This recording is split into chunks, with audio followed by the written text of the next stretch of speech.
Dragi gledaoci, dobrodošli. Vi gledate emisiju Glas slobode, moje ime je Raković Aleksandar. Da li je moguće čitav jedan život smestiti između dve burne noći, jedne u kojoj predvodeći grupu zaverenika sprovodi prevrat na srpskom kraljevskom dvoru i druge u kojoj stojeći ispred streljačkog voda, iščekujući izvršenje smrtne presude, izgovara rečenicu "Živela velika Srbija, živela Jugoslavija"? Čime je sve bila protkana srpska politička scena između Majskog prevrata i Solunskog procesa i ko je zapravo bio Dragutin Dimitrijević Apis? O tome ćemo u narednim minutima. Sa mnom u studiju je Milica Aleksić, istoričar. Dobrodošli. Hvala na pozivu. Kada govorimo o Dragutinu Dimitrijeviću Apisu, postoje brojne nedoumice čak i u stručnoj javnosti o tome ko je on zapravo bio. Ko je bio Dragutin Dimitrijević Apis? Dragutin Dimitrijević Apis je jedna izuzetno zanimljiva istorijska ličnost i može se reći da je on obeležio istorijsko razdoblje vezano za srpsku državu u periodu od 1903. i Majskog prevrata pa sve do Prvog svetskog rata, uključujući čak i taj prvi period Prvog svetskog rata. Inače je rođen u jednoj jako siromašnoj porodici u Beogradu i jako rano je ostao bez oca, tako da se njegov život tesno povezuje sa životom njegove sestre Jelene, koja je jedno vreme bila učiteljica ovde u Kraljevu i upravo je i Dragutin Dimitrijević živeo sa sestrom i sa majkom ovde u Kraljevu i ovde je krenuo u prvi razred osnovne škole, da bi u trenutku kada je njegova sestra dobila službeni premeštaj u Niš, on prešao da živi u Niš, gde je završio osnovnu školu. Njegov život je zaista tesno povezan sa životom njegove porodice, posebno sestre Jelene, zato što se on nikada nije ženio, nikada nije formirao svoju porodicu i u suštini do kraja života živeo u kući svoje sestre i svog zeta. A zanimljiv je i njegov zet, njega je njegova sestra upoznala u Nišu. To je Živan Živanović, on je bio istoričar i političar i neka vrlo zanimljiva svedočenja o životu Dragutina Dimitrijevića Apisa upravo je on zapisao. Da. On postaje poznat u oficirskim i političkim krugovima nakon Majskog prevrata. Kakva je njegova uloga bila u Majskom prevratu? Dragutin Dimitrijević je bio vođa oficira zaverenika u vreme Majskog prevrata i na neki način je i organizovao sam prevrat. U suštini to je bila grupa od nekih 50-60 oficira, uglavnom njegovih drugova sa klase, i oni su organizovali ubistvo kralja Aleksandra Obrenovića i kraljice Drage Obrenović u noći između 28. i 29. maja 1903. Prilikom upada u dvor, Dragutin Dimitrijević Apis je bio teško ranjen u grudi, tako da on nije učestvovao u samoj egzekuciji, ali su njegovi oficiri i saborci sproveli u delo atentat i na neki način izbrisali sa istorijske pozornice dinastiju Obrenovića. Kažu da kada su završili sa atentatom, da su sišli niz stepenište starog dvora Obrenovića i da su ga zatekli u lokvi krvi u holu, kako čvrsto u desnoj ruci steže pištolj. Tako da je Dragutin Dimitrijević Apis, koji u suštini bio samo 3 dana stariji od Aleksandra Obrenovića, jedan i drugi su imali 27 godina u tom trenutku, bio čovek koji je odigrao ključnu ulogu, iako je pripadao redu mlađih oficira. Pored Majskog prevrata, prva asocijacija na Dragutina Dimitrijevića Apisa je i organizacija Crna ruka. Šta ne možete reći o toj organizaciji? Crna ruka je popularan naziv za organizaciju koja se zaista zvala Ujedinjenje ili smrt. To je organizacija koja je okupljala grupu oficira koji su imali za cilj ujedinjenje ili rad na ujedinjenju srpskog naroda i bili su spremni svoje živote da založe u toj borbi. Interesantno je da Dragutin Dimitrijević nije bio osnivač Crne ruke. Osnivači su bili recimo Velimir Vemić, zatim Ilija Radivojević Čiča, koji se čak nalazio i na čelu te organizacije sve do 1913. godine. Dragutin Dimitrijević će se tek kasnije priključiti organizaciji, ali prosto svojim nastupom i svojim uticajem on će se vrlo brzo nametnuti kao prepoznatljiva ličnost u toj organizaciji. Da li su crnorukci bili iskreno odani ciljevima ujedinjenja ili su se bavili subverzivnom agitacijom protiv dinastije Karađorđević? Pa, oni su se zaista borili za ideju ujedinjenja. Mada neki istoričari kažu da su se oni borili za ideju ujedinjenja srpskog naroda, dok drugi tvrde da su se borili za ideju ujedinjenja svih južnih Slovena. Suštinski, Karađorđevići, posebno prestolonaslednik Aleksandar Karađorđević, su podržavali rad Crne ruke u trenutku kada je ona nastala. Recimo, Crna ruka je štampala časopis koji se zvao Piemont i prestolonaslednik Aleksandar Karađorđević je lično uložio svoja sredstva novčana u kupovinu štamparije za taj list, koja je bila najmodernija u Evropi tog doba. Piemont, sam naziv tog časopisa, nam ukazuje na ideju ujedinjenja, budući da je Piemont bila država koja je bila nosilac italijanske borbe za ujedinjenje, tako da su crnorukci sada suštinski preuzeli ulogu, odnosno srpski narod je trebalo da bude Piemont ili, kako bih rekla, nosilac ujedinjenja. Svih južnih Slovena. Svih južnih Slovena. Da li su u obzir dolazili recimo i Bugari?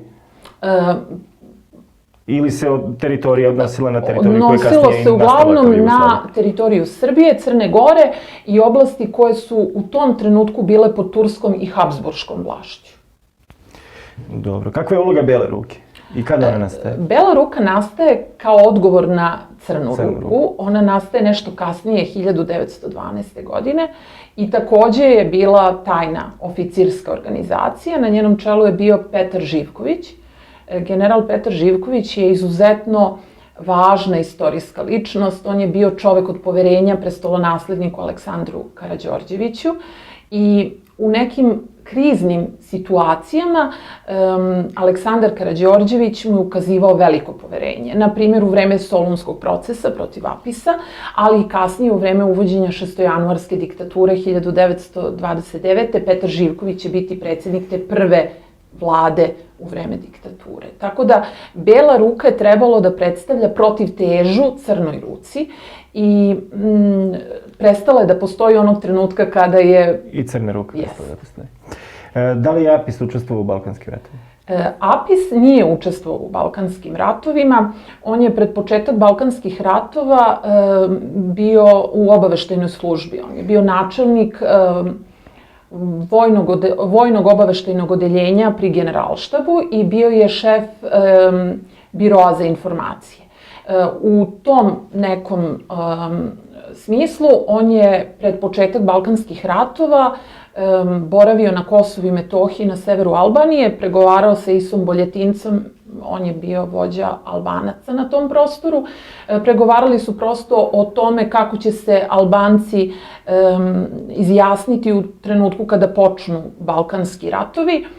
Po povratku sa Kosova, Dragutin Dimitrijević Apis se teško razboleo, dobio je trovanje krvi, odnosno maltešku groznicu, i čitav period Balkanskih ratova bio je jako bolestan. Ali jedan od njegovih članova porodice, Aleksandar Sanja Živanović, njegov sestrić, je učestvovao u Balkanskim ratovima i poginuo u Balkanskim ratovima. Negde se mlada Bosna i Crna ruka često prepliću i to je vrlo česta tema u javnosti i u medijima. Kakva je uloga Apisa u Sarajevskom atentatu? Pa, organizacija Mlada Bosna je starija od Crne ruke, nastala je pre Crne ruke.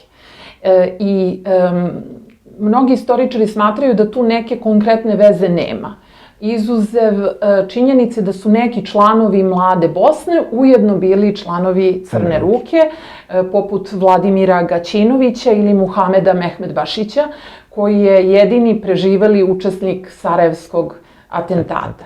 Tako da to je neka spona. Ali generalno imali logističke podrške? Druga spona se vezuje za jedan dokument koji je nastao u vreme Solunskog procesa. To je čuveni raport pukovnika Dragutina Dimitrijevića Apisa, koji on napisao u vreme kada je dok je trajalo njegovo suđenje u Solunu.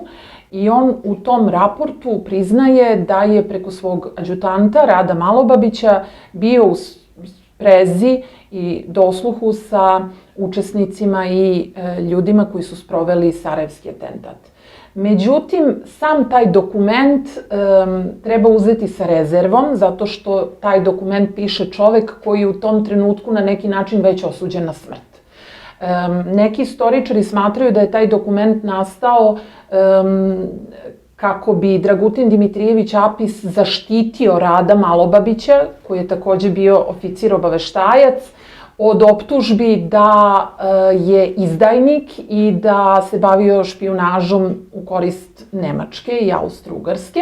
I onda je prosto tim dokumentom pokušao da oslobodi Malobabića tih optužbi. Drugi pak smatraju da je taj dokument poslednja usluga Dragutina Dimitrijevića Apisa otadžbini, zato što te 1917. sudbina Austro-Ugarske još uvek nije bila jasno definisana i trajali su pregovori o separatnom miru sa Austro-Ugarskom.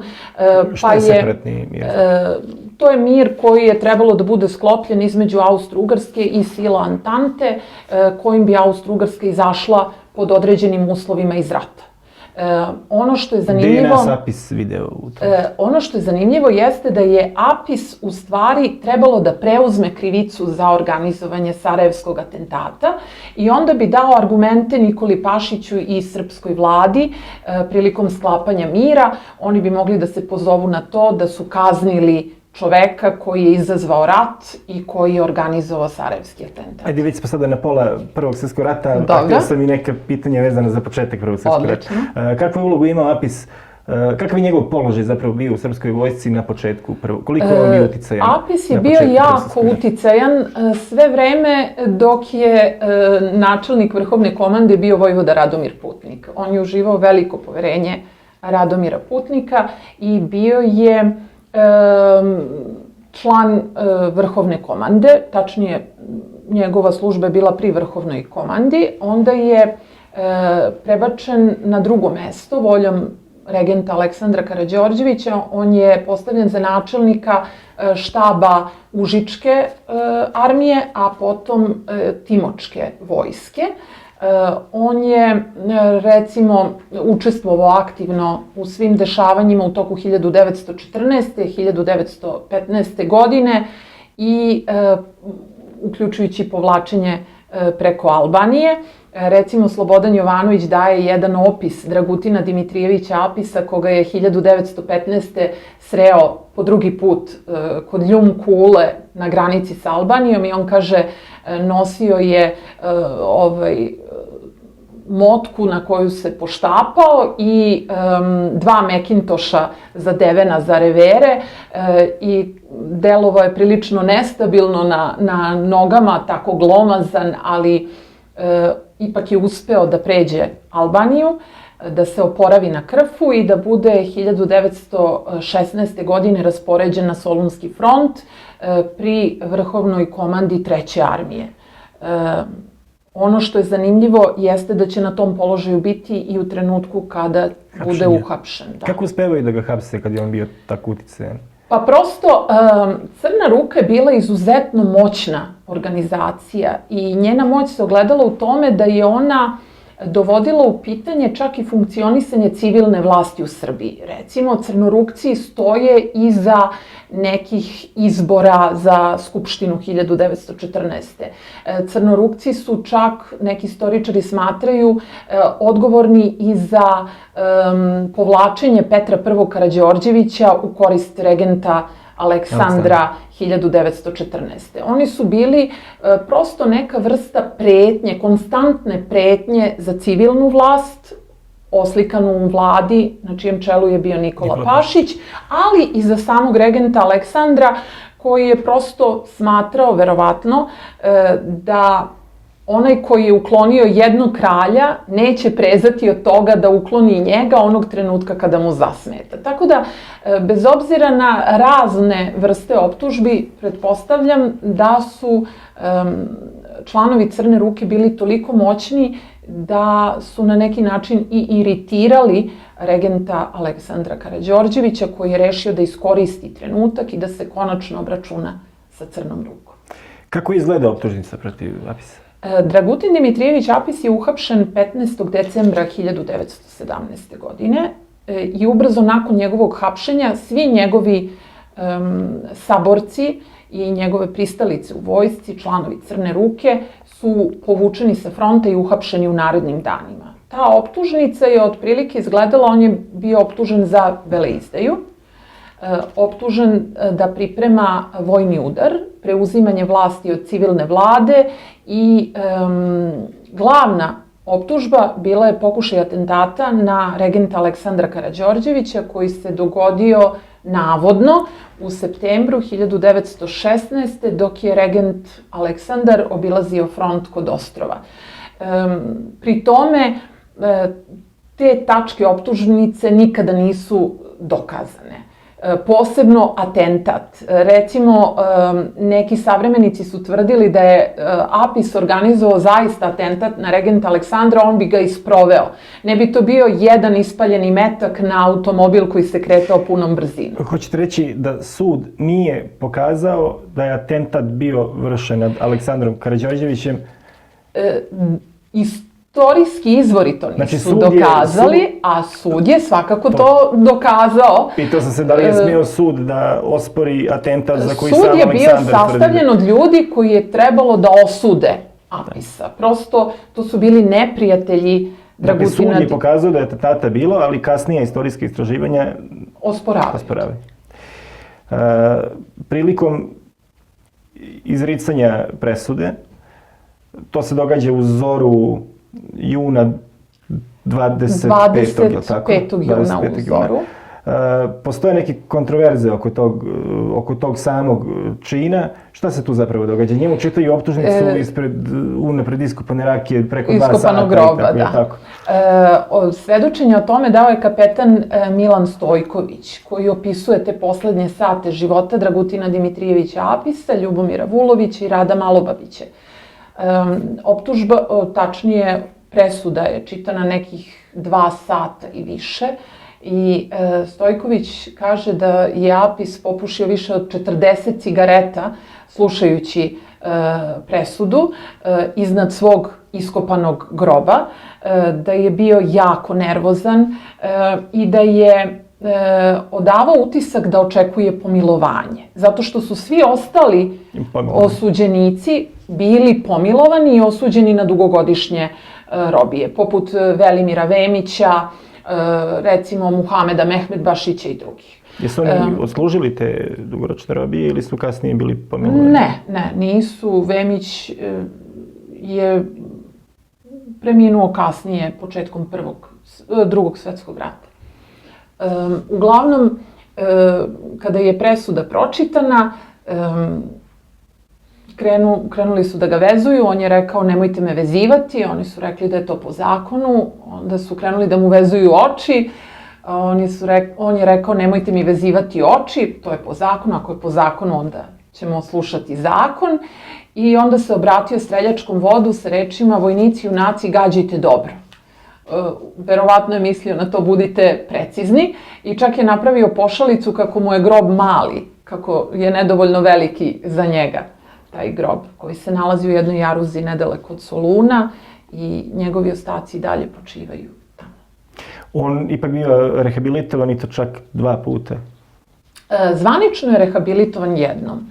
1953. godine proces rehabilitacije i ponovnog suđenja Dragutinu Dimitrijeviću Apisu pokrenut je na inicijativu njegovog mlađeg sestrića Milana Živanovića, koji je prikupio dokaze, podatke i pokrenuo inicijativu za rehabilitacijom, a tu ideju je prihvatio Aleksandar Leka Ranković i formiran je sud, pozvani su svedoci koji su učestvovali u Solunskom procesu i koji su izneli tvrdnje da nisu govorili istinu i da su bili prisiljeni da lažno svedoče u vreme Solunskog procesa i Dragutin Dimitrijević Apis je rehabilitovan. Naravno, istoričari stavljaju znak pitanja i na to. Veruje se da je nova komunistička vlast u stvari želela da se prikaže boljom od one prethodne vlasti iz perioda kraljevine i na neki način stavi do znanja širokoj javnosti da je jedna velika nepravda učinjena jednom rodoljubu i patrioti ispravljena upravo u vreme vladavine komunista. Jedno pitanje za kraj, nemamo još puno vremena. Da li je Apis ipak bio rodoljub koji je sve radio u interesu Srbije ili je po svaku cenu želeo vlast? Dragutin Dimitrijević Apis je bio jako moćan i jako uticajan čovek. I jako opasan čovek. I iskreni rodoljub. Ja zaista to smatram. Naravno da postoje nedoumice među istoričarima i da su mnogi segmenti života i posebno rada Dragutina Dimitrijevića Apisa tajna još uvek, čak i za nas istoričare, ali Dragutin Dimitrijević Apis je čak i dinastiju Karađorđevića i samog regenta Aleksandra zadužio, pa i čitav srpski narod, i ja ga zaista smatram iskrenim rodoljubom i patriotom. Ali za razliku recimo od današnjih političara koji eventualno žele vlast po svaku cenu, Dragutin Dimitrijević Apis, mislim da sam na taj podatak negde naišao, nije imao apsolutno nikakvu materijalnu imovinu. On nije imao materijalnu imovinu, ali je svakako bio čovek iz senke. Znači, on nije bio čovek na vlasti, ali je bio čovek koji je imao neverovatan uticaj. Neverovatan uticaj na oficire i vojsku, neverovatan uticaj na, recimo, samostalnu radikalnu stranku koja je učestvovala u vlasti. I pri tome ništa od te svoje moći nije iskoristio za svoje bogaćenje. On je umro bez gotovo ikakve lične imovine. Sve što je imao testamentom je ostavio svom sestriću Milanu Živanoviću, to su 2 konja vojnička, nešto vojničke hrane u konzervama i nešto ličnih stvari. U suštini nikakve velike imovine nije imao. I evo za kraj, koji je vaš lični stav? Da li je od njega više prezao kralj Aleksandar ili predsjednik vlade Nikola Pašić? Mislim da je od njega više prezao Aleksandar Karađorđević i mislim da je on Aleksandru Karađorđeviću smetao.